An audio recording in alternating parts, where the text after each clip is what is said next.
On mange quoi, Tistou? Eh bien aujourd'hui ça sera la chorba afrique, une recette épicée, réconfortante et unique. Une recette algérienne qui est composée de blé concassé vert qui apporte vraiment un goût unique à la soupe. Mais avant ça, n'oublie pas de t'abonner, liker et partager. Allez, c'est parti pour la recette. Alors j'ai besoin d'une gamelle où je vais y mettre de l'agneau. Moi j'ai choisi de mettre de l'agneau, mais vous pouvez mettre du bœuf, du poulet ou la laissée végétarienne. J'y mets une cuillère à soupe de beurre, un filet d'huile pour éviter que mon beurre ne brûle et j'y ai mis 3 branches de céleri entier. Pour dorer ma viande, je mets sur feu moyen. Je vais ajouter mon mélange d'oignons, ail et poireaux finement hachés. Pour le détail des ingrédients, vous la retrouverez en barre d'informations. Je vais venir y ajouter une cuillère à soupe de concentré de tomate. Si je ne mets pas de tomates fraîches, j'en mets un peu plus.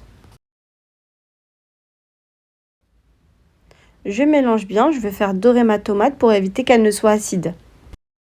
On va venir ajouter les légumes. Donc là, je vais mettre l'équivalent d'une courgette. Vous pouvez ajouter des carottes ou encore des pommes de terre. Je vais venir y ajouter mes tomates fraîches.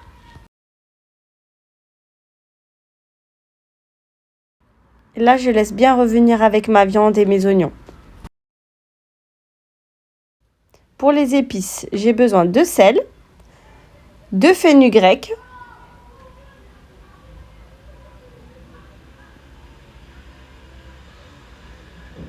de poivre, de curcuma, de coriandre moulu, de ras el hanout, du gingembre et du karvi.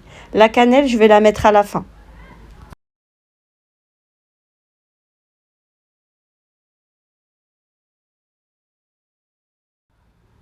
Donc là, j'ai toutes les épices dans ma gamelle qui est bien colorée. Je vais ajouter à hauteur de l'eau bouillante. Je vais venir ajouter une branche de menthe. Vous pouvez mettre de la menthe séchée. Et je couvre. Je laisse cuire sur feu moyen jusqu'à cuisson parfaite de la viande. Voilà, ma viande est bien cuite. Je vais venir la retirer. Je vais laisser ma viande refroidir pour pouvoir l'émietter plus tard. Je mixe la chorba. Voilà, je vais y ajouter mon fric que j'ai lavé. L'équivalent de 2 cuillères à soupe parce que je ne veux pas que ma chorba soit épaisse.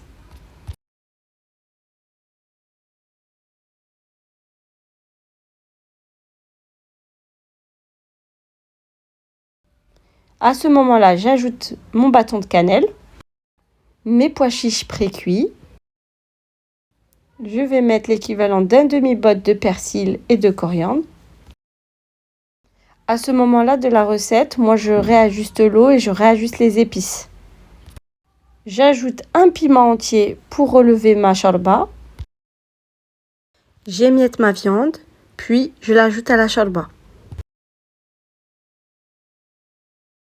Je couvre et je laisse jusqu'à ce que mon fric soit cuit. Après une quarantaine de minutes, ma chorba fric est cuite. Je dois obtenir à peu près cette consistance. Pour moi, c'est parfait. Une fois la chorba cuite, je la sers dans une belle assiette creuse. Je parsème par-dessus de la coriandre et du persil frais. Un filet de jus de citron fraîchement pressé. Voilà le résultat qu'on doit obtenir. Une soupe délicieuse, la chorba afrique. La chorba afrique reste la best-seller pour moi des chorbas. Vraiment, tester, le fric apporte un goût unique à la chorba. C'est une recette que mon amie algérienne a partagée avec moi. Certains la font avec du fenugrec, du karvi, d'autres non. Certains la font avec de l'ail, d'autres non. Certains la font avec des pommes de terre, d'autres non. Chacun a sa façon de faire. On arrive déjà à la fin de la recette, j'espère qu'elle vous aura plu. Si vous avez des questions, n'hésitez pas à me laisser un commentaire. N'oubliez pas de partager, liker et de vous abonner. À bientôt pour d'autres recettes.